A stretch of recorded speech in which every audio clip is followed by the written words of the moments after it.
All right, welcome again to Social Distillation, the submarine still of the internet, where we attempt to drop the beat and pour white lightning straight onto your brain. What are we talking about today, Samo? Well, we are on our Wheel of Time episode, overthinking things. If you do have not read the series, it's still okay because we're just basically applying real life things to, or fictional characters to real life things Hmm. from a very epic book that was very nuanced in its way.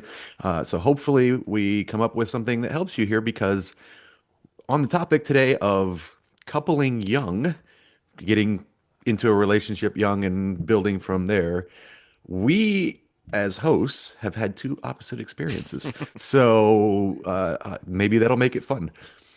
Yeah. So where this originated is there something that made me go, hmm. And isomorphic, we need you to chime in because we're just kind of thinking out Oh, loud here. and that's the only comment from last time, so we can get it Oh yeah. taken care of. He says, "Thanks for keeping it up. You're welcome. Thank you for keeping on listening." Scott, if you're still out there, what do you think? Because I know you have opinions on the slog. You're the one that gave us the term. I hadn't seen it before, and then since in looking online at what other people have to say, I have found that apparently the like a lot of people consider the entire middle third of the series a slog. Um, but Isomorphic, curious where you're at. You said you're doing another reread recently, and I'm curious where you're at in the series because my son has gotten to Winter's Heart, and he so far has not complained about Perrin and Faile, which I had kind of been biting my tongue and waiting for him to get there to see what he thinks because much like me, you know, on his read through, Perrin became his favorite character in the early part of the series. Um, he's a lot like me, and so I'm not that surprised. And so, in Fires of Heaven, he understood why Perrin wasn't there, but he was annoyed that he wasn't there, and then he was excited when he showed up, and I was excited when he showed back up. And then, as we talked about in our reread, going along chronologically, got kind of annoyed with what happened afterwards Hmm. because in a lot of ways it felt like to us that the Perrin and Faile drama was melodrama for drama's sake, and it was they had kind of reset and were going back over ground they had already tread. But from my son's point of view, the basically what he said to me um, with what happens to Faile is he didn't like it because he doesn't like them what's happening to them, and he doesn't like them being separated and separating their story. So now when you go to in that moment, I hadn't thought about that before, but I think that's another thing that makes the slog kind of sloggy is when you go to Perrin's story, now it's split in two because you have what's happening with him and what's happening with Fael separately. Mm. So I hadn't thought about that before, but I think for some of us that may be why that It particular basically part of the doubled slog is down so on the sloggy. storyline. Yeah. Exactly. So rather than this is kind of annoying what's going on with Perrin and Fail together and dealing with Barrelane and all that's going on. Well, now you still have all of that, but now you have this other separate part too. Hmm. But from my son's point of view, he said, I understand why it had to happen. I go, huh? So he's looking at it literarily. So technically, from a technical point of view, from the author's point of view, hey, I need to split these up because Perrin has to learn how to govern on his own. And I went, I hadn't really considered that because you do see the progress with Perrin, especially by the very end of the Shadow Rising. And then when he shows up at the beginning of Lord of Chaos in front of Camelin, he's in charge. He's leading. He still doesn't like it. He's still has, issues with it. He's not perfect, but he's learning. But he's not there yet. And I think what he was saying basically is Fail is a crutch. Mm.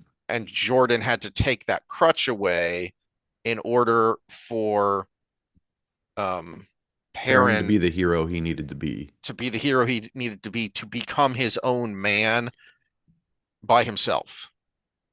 Yeah, that's interesting because I'm thinking of, okay, spoiler alert here for the end. Uh,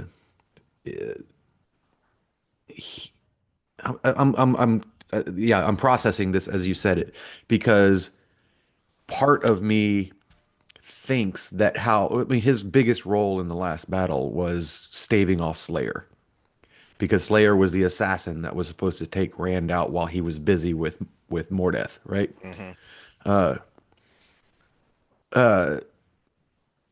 But what he did there was he learned to lean on others. Gaul was with him, the wolves were helping, he was doing all of these other things. So I'm trying to square the circle of becoming your own person and actually learning to depend on other people. So, I also had it now when we got to that point in our reread, I did praise Sanderson slash Jordan, whoever did the most there, but to me it reads more like Sanderson is when Perrin and Faile have their anniversary picnic to kind of, air things out mhm. and heal and then move on. We did praise that and talk about how important that was, and you just made that pop into my head because that was really important for them as a couple, but also really important for him as a hero because he has to, the natural inclination when you've just rescued your wife is you are never leaving my sight ever again. I had one of these moments with my own wife because she had a sketchy encounter in the wee hours of the morning. And for anyone who's never been through Dallas, if you go to Love Field, which is the smaller airport, the area around it is really sketchy. Like you drive through really nice, older, like, oh, this used to be the nice North Dallas fancy area. And then you immediately go into really sketchy territory and then into the airport. And she had one of these sketchy encounters that made me say, and I have stuck to this, you're never driving yourself to the airport again, especially if because she likes to, I am not a morning person. She likes to get up early and take that first flight, get through TSA early, get to her destination early so she has time during the day. And I'm like, no, I don't want to do that. But I will wake my butt up early to drive her to the airport now because you're not doing that on your own anymore. So that's the natural inclination. And Well, and we you talk do about it. We've talked some of about it that for with the Perrin. last several weeks. Yes, Nail, protect, provide, right? The P's, exactly. right? Uh, But he also has to be in a position of leadership and authority, which means I have to go do this thing on my own. I'm going to take Gaul with me to watch my back and help me. And then he says to Elaine, well, have Fail do this thing. Yeah, it's potentially dangerous, but she can do it and it's important and it needs to be done. yeah, this is growth too because this is a topic that's very interesting to me because for those of if you're the first time watching, I'm in grad school for psychology. I have a graduate degree in physiology already, but I love things that buck the make sense, Mm. right? So we talk about relationships a lot. It's costly. It is the opposite of survival a lot of times. But one that also piqued my interest, and I wrote a dissertation on this for my social psych class, which is the class I had to really navigate politically, and I got one of the highest grades I've gotten ever on an essay was trust. Trust makes very little sense from a survival standpoint if you're out there trying to just live to the dog eat dog world. If everything was a zero sum game like the postmodernists want you to think, trust makes no sense. So he had to learn, then this is something maybe you have to learn that you trust her to make the right decisions, which as a parent, this is important.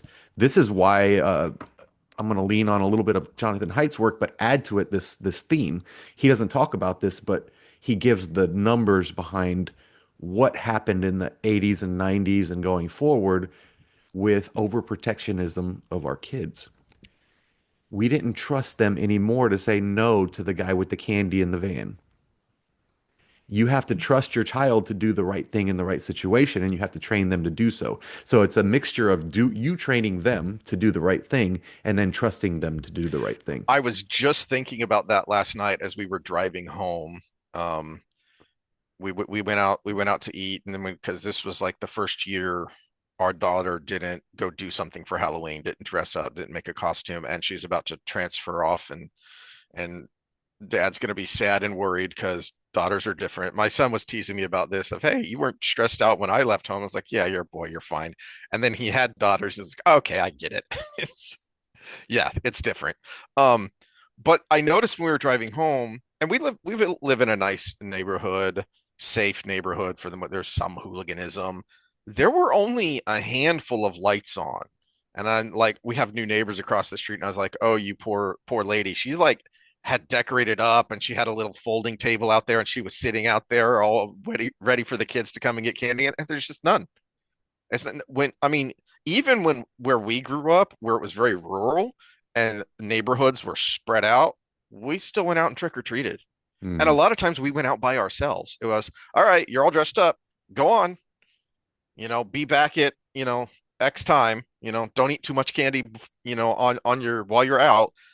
You just go. And now it's what I did drive by was, the park down here, and there were a bunch of cars, and oh, it's trunk or treat. Or, there's a bunch of cars there. Oh, because there's like a house party with a bunch of kids, or, there's a something going on at this church over here. That parking lot is full. And I was like, where's just let the kids go out? Hmm. It's the same rant we have about organized sports activities versus just go out and play. Yeah, and that's actually one of my biggest worries, and one of the it wasn't the reason I started this channel, but that thought formulated as we went along Hmm. was the scary thing to me from a cultural, political, societal, and even individual, but because it all starts with the individual standpoint, is we are slowly but ever rapidly more shifting from a high trust society to a low trust society. And Hmm. isomorphic, I know this is a big deal for you because you know what it's like to live in a low trust society. And when that happens, individualistic uh, behavior, trust, uh, free markets, all of those things break. And that's when the tyrants come. The tyrants come when you lose all of that. So that's, I mean, we got 88 subscribers. Woohoo, yay. And probably 20 of them listened to the whole video. So that is actually the thing that the thought formulated as we were going along, but that was actually the theme of the whole process that just Hmm. it's breaking me a little bit. Not so much that I don't have hope, especially now that I'm infiltrated in the system, but it's yeah, that's a big deal. And so back to Wheel of Time, Perrin, and this is what's difficult about the slog. So you bring that up. He had to learn to trust Faile to make good decisions, but he had to do it in a time where he's like, I'm pretty sure she had something with that Roland guy. Hmm. And he had to do it in a way, two-way street, where everybody thinks him and Barrelane did something. Hmm. So you Yeah. talk about growing together. Yeah. Well, and to your point about trust not making a lot of just a lot of zero sum sense. And it Jordan talked about this. This just popped into my head. Does anyone remember this chapter from Lord of Chaos, chapter 44? Um, there is a song, The Color of Trust, and we get a Hmm. couple of stanzas of it. Remember when it's from a map point of view? Can you blow that up a little bit? Yeah. So uh, Oh, thank you. there we go. Okay, so The Color of Trust is a long forgotten song that Matt remembers. He hears the tune in Saladar and feels the words must have changed in 1,000 years. So 1,000 years ago, during the Hawkwing War era, he knew this song from his memories as The Color of Trust, and now it's more of a jaunty dancing tunes. Whereas before, it was kind of a darker song. Uh, Give me your trust, said the Aes Sedai. On my shoulders I support the sky. Trust me to know and to do what is best, and I will take care of the rest. But trust is the color of a dark seed growing. Trust is the color of a heart's blood flowing. Trust is the color of a soul's last breath. Trust is the color of death. Give me your trust, said the queen on her throne, for I must bear the burden all alone. Trust me to lead and to judge and to rule, and no man will think you a fool. But trust is the sound of the grave dog's bark. Trust is the sound of betrayal in the dark. Trust is the sound of soul's last breath. Trust is the sound of death, Oof. because it can be used as a weapon. Hmm. Much like any weapon, you can either use it to protect or to oppress. And you brought up our huge Russian fan base, and there are people in places like Russia or China who will say, "Oh, it's not that bad. You just know you don't talk about these things." Okay, well, that's bad. Hmm. That is We using we in the trust West as a call it weapon. Orwellian. Exactly. Yeah. But you will hear people say that, "Oh no, it's not that bad. That China's not really communist. It's pretty open. You're pretty free. Just so long as you don't talk about these things or do these things, you're fine." Yeah. I had a cousin who worked in Shanghai for a long time, and he confirmed that. He's like, "Yep, yeah, you just," and it becomes ingrained. You just yeah, it's not as stark as the East German Stasi, who were some of the worst of the secret police. Hmm. And when the wall fell, people talked about how you were always two people. You were the public face that was the right kind of person, and then you had your own thoughts. And you wouldn't even dare whisper to someone else what that real you was because you didn't know who to trust. Well, and I've been watching Tulsa King lately just because it's actually a really good show, and I love Sylvester Stallone. But think of it like the mafia. If you're good in with the mafia, you could be just a store owner. You don't even have to be like an active member. You're made. They call it made, right? You're made. You're good to go. Your life is great. You got connections, you got protection, you've got everything. But there's a string attached. Mm-hmm. And if you don't follow the line in a certain way, which could change as the road continues, you could have a left turn where you thought you were turning right. And if you don't follow that line, you lose everything and possibly your life, right? So yeah, there are parts of these socialist and authoritarian places where if you follow the line, you're good. Everything's good in life. Yeah, But the socialist but the authoritarian one places like Great Britain right now. yeah, but the one step outside of that line you take, like you brought up Great Britain. If we were in England now, we would be done. We would be in prison for 3 years, I think, is the sentence for Mm-hmm. the things we say. Uh, and yeah, you step one toe outside of that line, you feel it. You lose that toe. So it's yeah, things can be good in those places, but you have to sacrifice what I like to call integrity. Here's where this all connects in a weird way to talking about Perrin and Faile as this kind of a model of trust and relationship, is because what got me to rethinking, do we have to think about the slog in a different way, is I got to thinking about how um Perrin and Faile are solidly with each other. And Hmm. and on some level, they both know that. Like Faile knows, she says as much out loud, and she definitely thinks as much from points of view we get from her, that she knows Perrins hasn't done and will never do anything with Berlane to betray her, but it still pisses her off. Hmm. So Perrin knows that Faile is trying to help him be a lord because he doesn't know how this works. He was a blacksmith apprentice. She's literally in line for a throne. She knows how this works. But he also resents being pushed. He doesn't want to be led around by the nose, you know, give me advice, teach me, help me, but he gets annoyed when she manipulates him, Hmm. that as he sees it. So they're not in danger of splitting up. And I think we know that as the reader, and I think they know that, deep down. The problem is they're trying to figure out how to navigate these very complicated and difficult events as a couple rather than as individuals. Hmm. And they are able to do that because they have been growing together.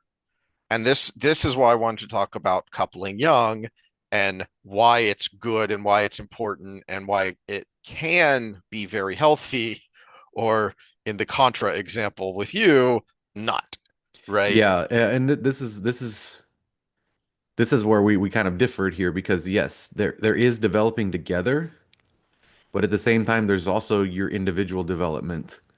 And Exactly. when you're very young, well, just to be a little technical here, your prefrontal cortex, which is actually the part of the brain that is so big in humans because we are so social. It accounts for most of our social interaction, our theory of mind, our empathy, our compassion, our the chemicals that we call love, all of these things, especially attachment style love, not necessarily primal. I smell pheromone. I want to bang. The that kind of interaction is really just front and center in the front part of our brain, which is interesting. That's the first part to atrophy as we age. But the side point. But it's yes. So to your point, if you are developing together in a positive way, the brain development will actually follow that path. But if you are developing together and there's individualistic ways, you could actually drift apart. And I'm just going to say from my first marriage, nothing wrong with the woman at all. She is hopefully or will be the perfect wife for somebody. But in the time we were together, I went from being a gung ho, almost maybe could have been a preacher because I was learning so much to, as we know from this channel, someone who doesn't believe at all. That's a big change. Oh yeah. That is a huge change. And the other, so that was probably exhibit A in why it didn't work. And exhibit B was everybody knows I love my freedom. I'm an individualist. I'm an entrepreneur. I have trouble working for somebody. I'm a great employee, but I do have that part of me that says, gosh, I need to do this on my own. Uh, and she's an accountant. She kind of was a little bit over orderly and micromanage and that kind of stuff. So those two things combined was why it didn't work. And that's nothing against her because some guys need that. Hmm. And some guys love that. And so, yeah, that's the thing. So we could have grown together, or personalities can change or adapt over time, and you can grow apart. That's why this is an interesting topic, really. Well, and that I was, you beat me to it, but it's because obviously this is your area more than mine. I was going to say I'll put my amateur psychologist hat on and psychoanalyze you, and I the first time it didn't work because you didn't really know who you were. You've No. talked before about your childhood, and you were kind of psychologically, emotionally stunted because you didn't have good role models. Hmm. You didn't grow up in a healthy enough environment to Well, know who you were. I wouldn't say it's role models because I did have my grandfather. I Yeah, did have yeah. some good uncles and aunts. I did have my mother. She's great also, and I had teachers, Galky, your mother, and then I had, but it was more the chaos that surrounded it. Hmm. All the attention was all over the place. So I developed me basically alone. And so it was all these, okay, these are all influences coming in from around. So it was almost like perception overload because everything was coming from different directions than what naturally should be with your kind of family unit. And so yeah, I had to spend a point in time, a moment of time to kind of put it all together into a picture. Whereas when I got married the first time, it was trying to force my development. It was, Hmm. this is something solid. This is the first solid thing I've had in a long time, and I'm going to hold on to it. And that wasn't the right strategy. In contrast, we have the reason Perrin and Faile aren't in that situation is because when we first meet them, they know who they are. We get Hmm. to learn who they are, and that's why we like them so much. Especially that's why I like Perrin so much, and I spent so much time, and I keep going back to that blacksmithing scene at the end of The Dragon Reborn. Is the reason that scene is so great is because, in a sense, it is the climax of Perrin's character arc of the Hmm. first three books. This is you have been told and shown who Perrin is, and now in that moment in the blacksmithing, and then leading to where he has to rescue Faile from that dream trap kind of thing. You see who Perrin is. You really see who Perrin is, Hmm. and you Well, see how comfortable and confident he is in his own skin. well, and it is Perrin's part in the story, and it's actually why that we have the wolf angle too, because I was thinking about this earlier because we joked about it before we got on air about Bill Gates just doing a complete 180 on climate change stuff. And but he made a comment getting energy, I can't remember the exact term he used, but energy cost. We'll just call it energy cost down to zero for places that need development. And it's impossible. And Perrin seen in the blacksmithing, uh, what was it? Was that book three? Yeah. Yeah, book three. That's a great example of it because he was so sweaty and working so hard because creating order out of chaos takes a lot of energy, which is why my first marriage didn't work because I tried to create order out of a chaotic mind and life. Mm. That's a good point because you were both doing double duty. Is you were trying to create order in yourself And she was while trying create to create order in me. Yes. and you're both ostensibly trying to create order together. Because when you are building a home, when you are building a house, not literally the metaphorical building a home together as a couple, you are trying to create your own little sphere of order in this chaotic world. Well, yeah, that's hard enough. But if you are also still trying to figure out, and that is where I got the benefit of, your example is we both got married young, but you got married several years before I did the Mhm. first time. Well, but intellectually and emotionally, even more than that. Mm. So, yeah. So mine worked for all these reasons that Perrin and Faile worked, and all the reasons yours didn't, is because had had I met my wife at the same age you did, it might not have worked because I Well, was how kind of old in were a you similar when you get headspace. married? 23. Okay, so yeah, that was about 3.5-ish years more. Yeah. Yeah. So, Plus, which you're a is a year lot. older than me, so that's a year Yep. more. So 4.5 in development. Yeah. And well, you've led me to one of the other points I was going to make, which is why I don't like daycare. And I feel like the idea that, oh, kids need to socialize, I think is incredibly overrated because, yeah, you need to socialize, but you need to have at least some idea of who you are before you start socializing so that you are tweaked by society rather than molded by society. Hmm. So I think I benefited greatly from, and so I did this with my son, is his and my birthday are close, and they're at that time where you can either be the youngest kid in the class or you can wait a year and then be the oldest kid in the class. And I chose to wait a year because I thought that helped me tremendously to have that extra year of maturity before starting kindergarten. And I I We think we did the that same with our son. Yeah. So I, yeah, I think I think you see a big difference with kids with that. And I think especially if that kid is at home with a parent.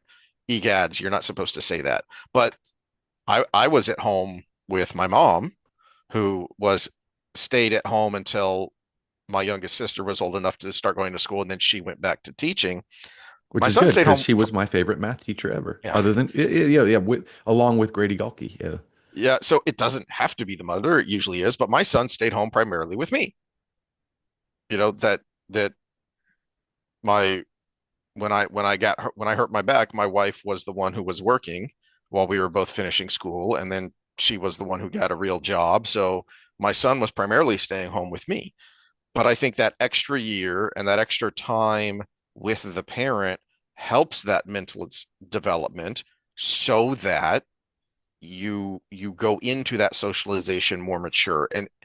And where this connects with relationships, I don't remember who I heard say this that prompted this. And my wife and I got to talking about this last night because this came up in a discussion they were having after hours with work people because she has a former supervisor who's gotten into a relationship that's serious enough now that he has met her parents and she's going to meet his parents, which is a big deal because his parents are still in India.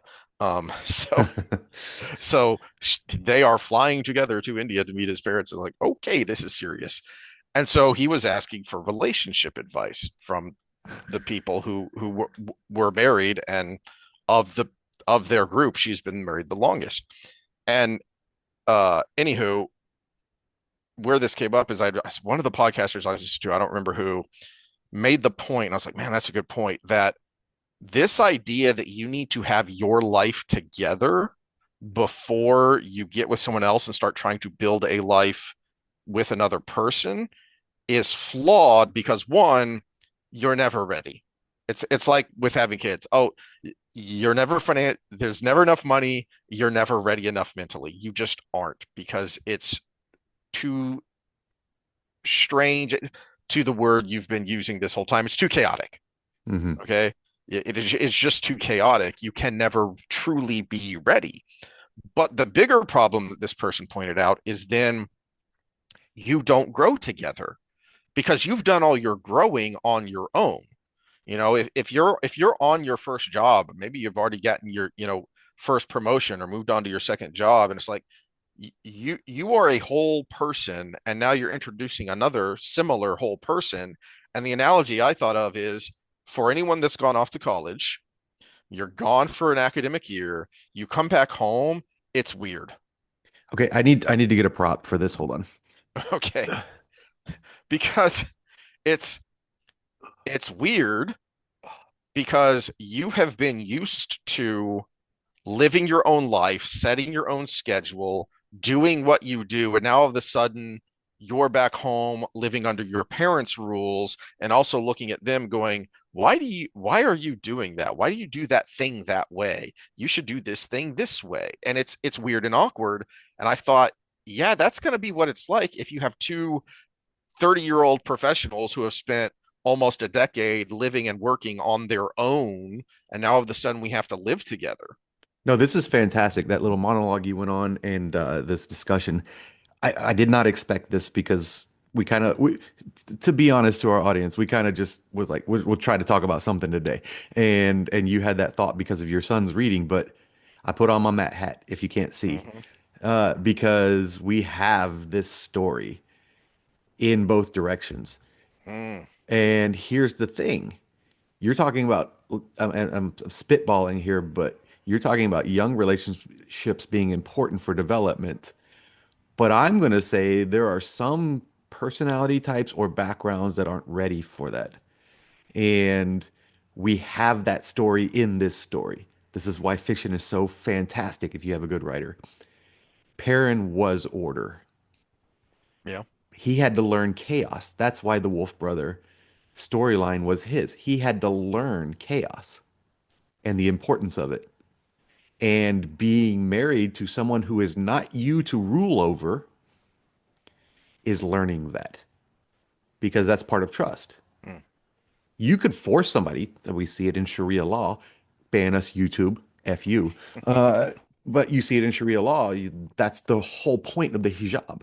That's the whole point of the way they do things is I have complete control of, you want patriarchy? You freaking leftists out there? That's patriarchy, right? I control everything about you. Perrin had to learn that's an individual. And as much as I want to do this and this and this and this to well, that's why the spanking scene is actually important, feminists, because he learned from that. He learned I can't force her to be what I want her to be. Where Matt on the other end, he is chaos that had to learn order. So that's why his relationship developed later, and it was almost a caricature of the extremity of it because Deshaun Chenner's so orderly.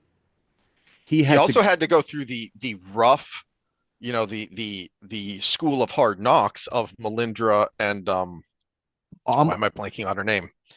The Queen, Tylen. Thailand. Yeah. Yeah. Yeah, so but even in his general development, he wanted to just get away. Hmm. He wanted no part of it, and real life kept punching him in the face. So he had to learn to embrace the fact that he had to basically face life instead of just being a leaf in the wind, as we would say in Firefly, right? He couldn't be just a leaf in the wind anymore. He had to face reality, and reality kept punching him in the face, and then he had to learn that through the battle and relationships, and then ultimately he ends up marrying the queen of the Shanshan, which was needed for the world, and but at the same time, Perrin was the other end of the spectrum. So he started at the very beginning of the series with his romance with Faile. Matt ended the series with his romance because they were two different starting points, Hmm.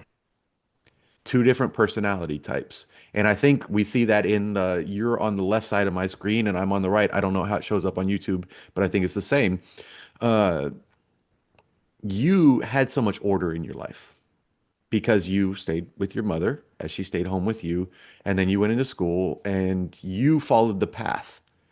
What happened when I went to Oklahoma State? You talked last time or a couple weeks ago. You the freshman 15 was like the freshman 50. The freshman 80, but Okay. the freshman 80 pounds, but also just I failed, right? Yeah. For the first time in my life, I failed classes.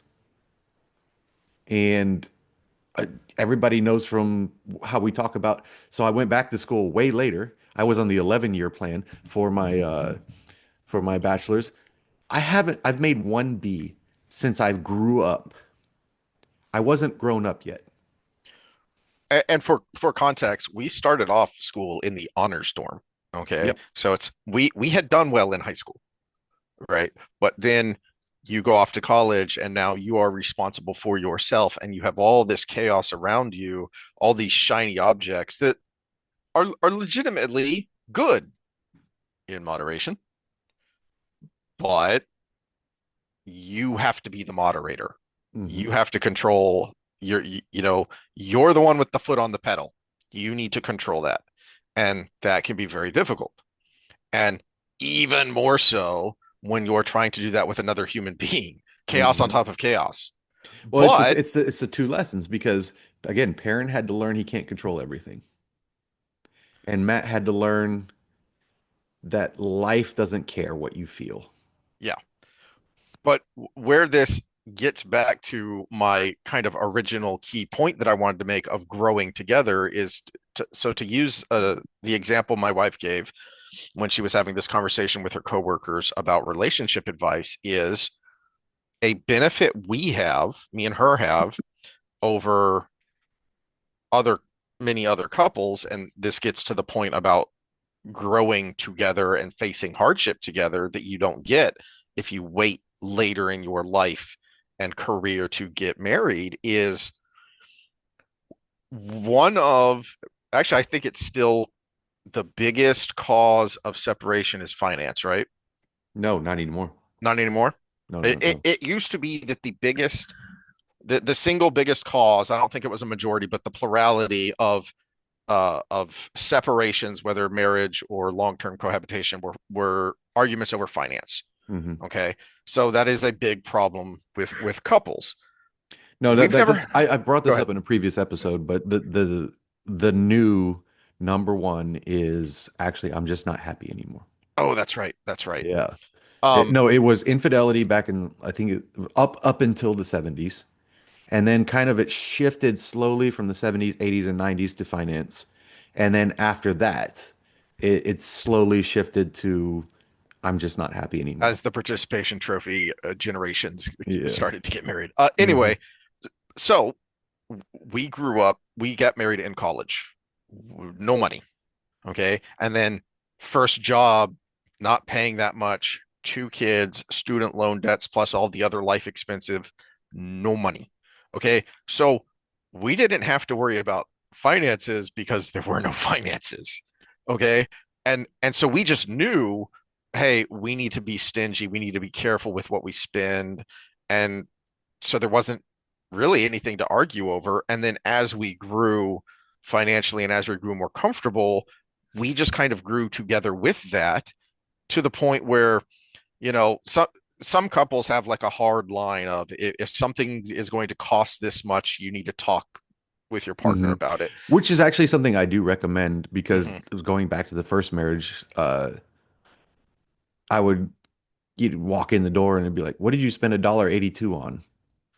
And it was like, "I bought a soda at the gas station." Oh, well, that wasn't in the budget.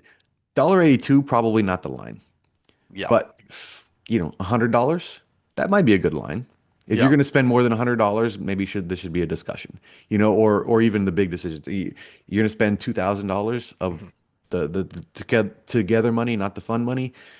Then we probably should have a talk. Yes, it is. And as a couple, you should agree on that We, amount. we are recording this on November 1st, so get ready for all the car commercials of people surprising their spouse with a brand new car like complete psychopaths.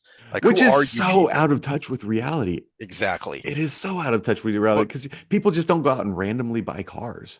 exactly. Even if you're rich, you don't do that. Yeah, who does that? Anywho, um, but the point my wife was making was, we just kind of know intuitively of we don't have a hard line, but there's that's kind of pricey. We should talk this over, element to it. Or um, similarly, but slightly different. When we took our vacation to Korea, that was her idea. She planned it all, and she would try and talk stuff over with me, and I was just like, I trust you. If you think we can afford it, then do it. Okay.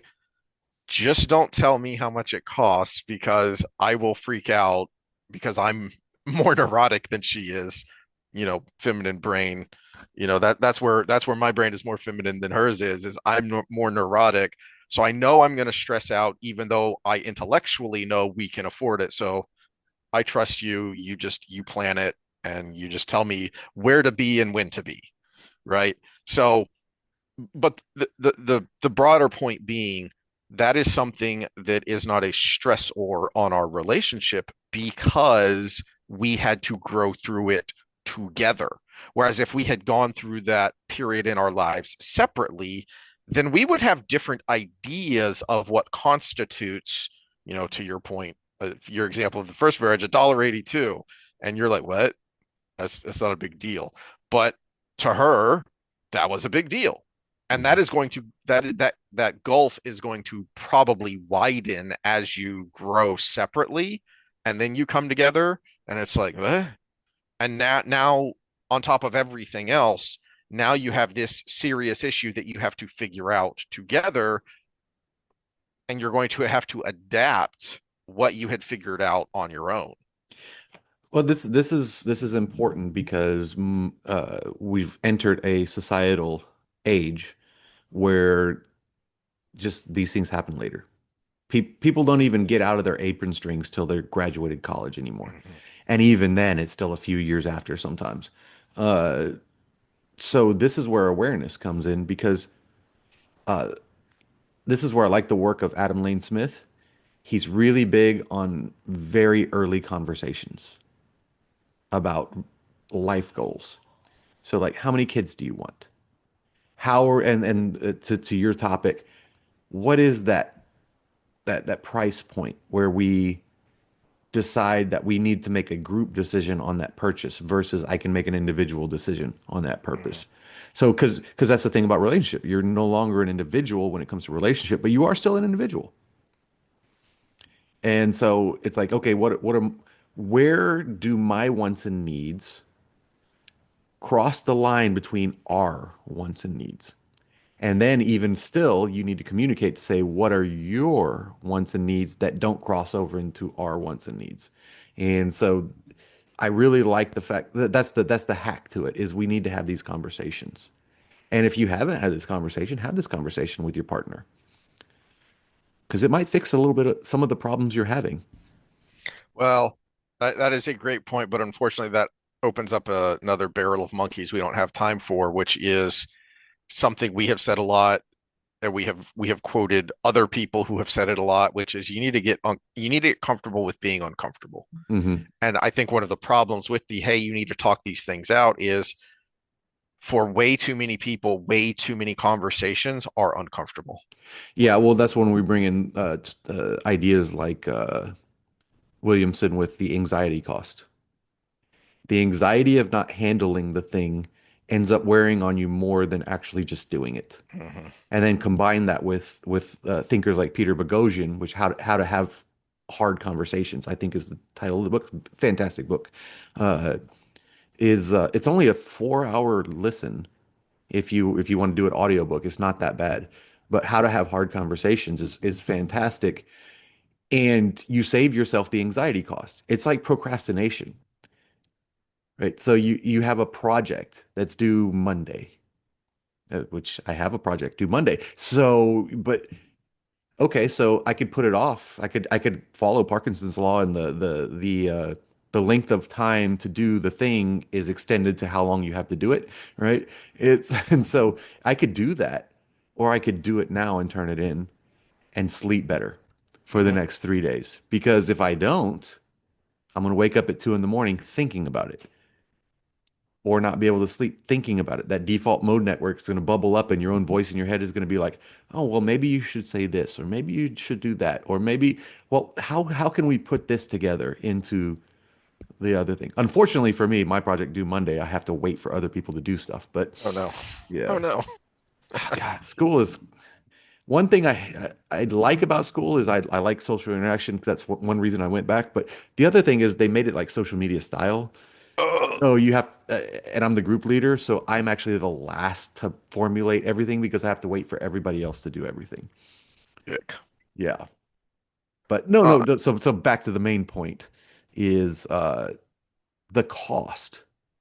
There's no trade-offs. There's no solutions, there's only trade-offs, right? mhm. So if you put it off, and this is back to the conversation, I'm trying to remember who said it, but the 10-second difficult conversation will save your life.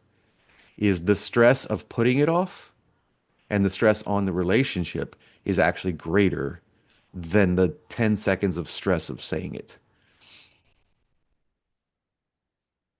You actually see that when this is a reason Elias needs to show back up Mm, because Perrin needs a mentor again.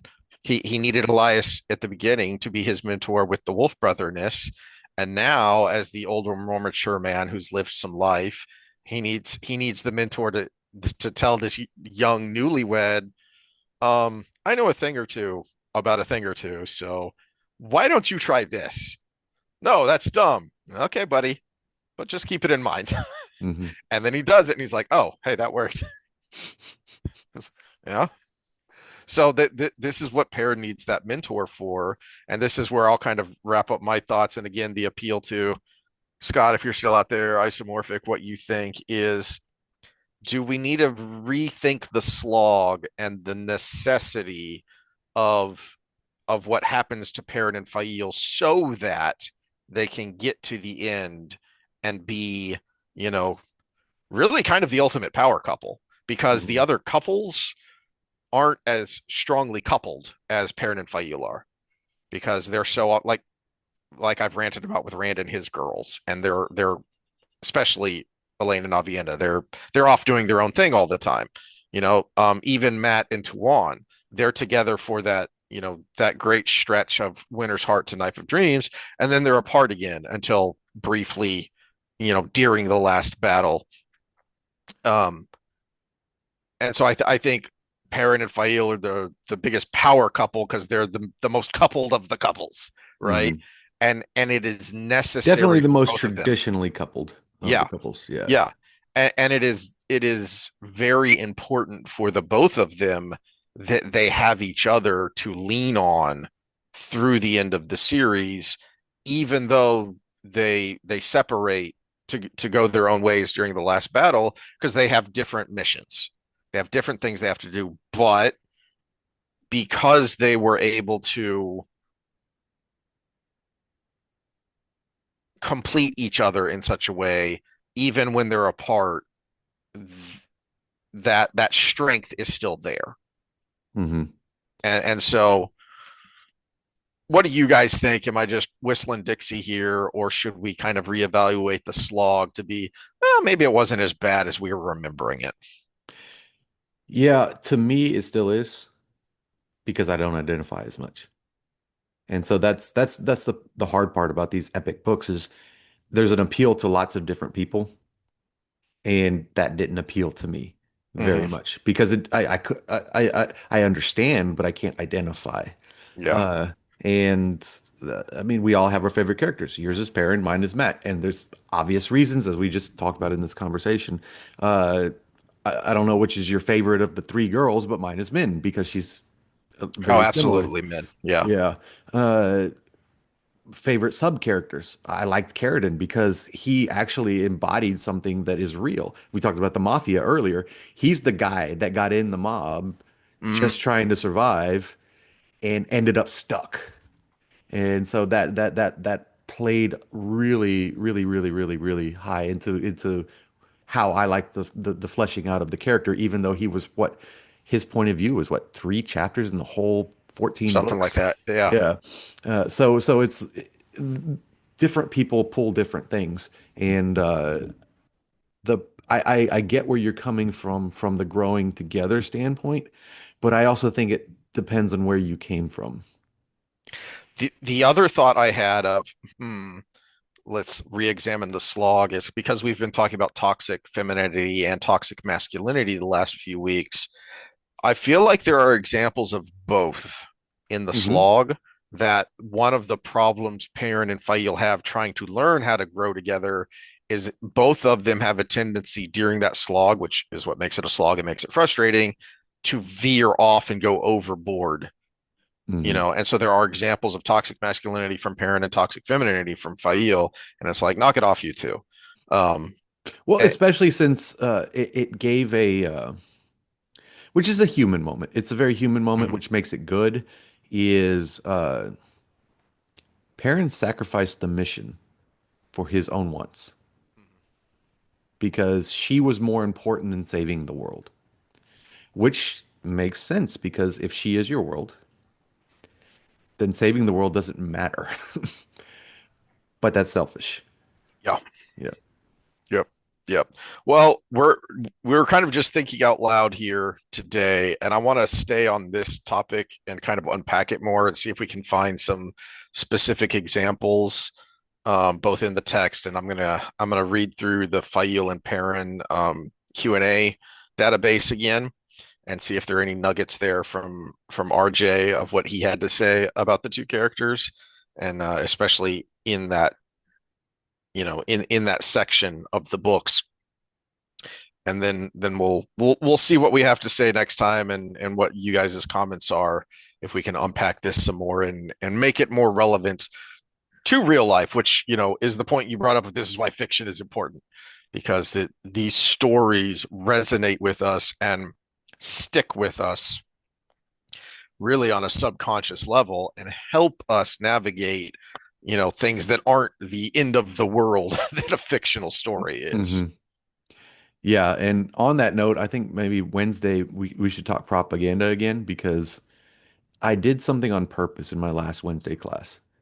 When the subject of my aging class was culture and discrimination and all of that and how it affects aging. And one of the papers I told you was they in the second sentence they quoted Kimberly Crenshaw, which is the mother of intersectionality, which we've complained about. It's the Oppression Olympics.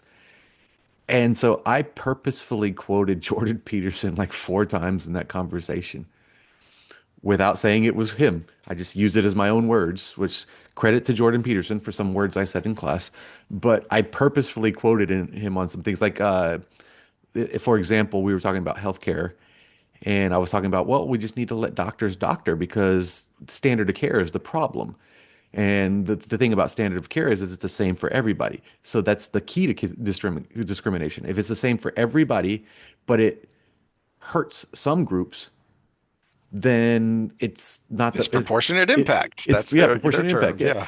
But so we should actually let doctors doctor and treat the individual because, and here's the quote, it said, the ultimate in intersectionality is the individual. So I quoted him there and they all like, oh my gosh, yeah, that's correct. And I'm like, but had I told them Jordan Peterson said the ultimate in Hmm. intersectionality was the individual, they would have been like, oh, that bigot.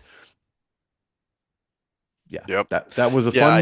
fun little maybe manipulative experiment in class the other day, but yeah.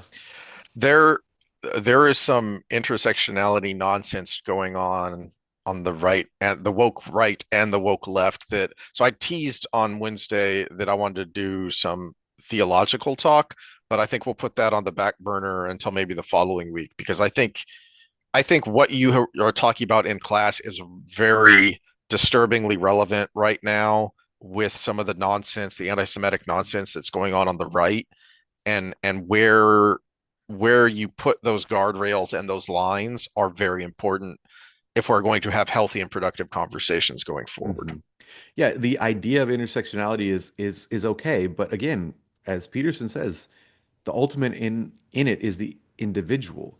Yes. So just because you are this and you are that and da, da, da, doesn't mean you have the same experiences as we talked about with marriage here in relationships. Mm. Just because we're both white and male doesn't mean we had the same relationship experience.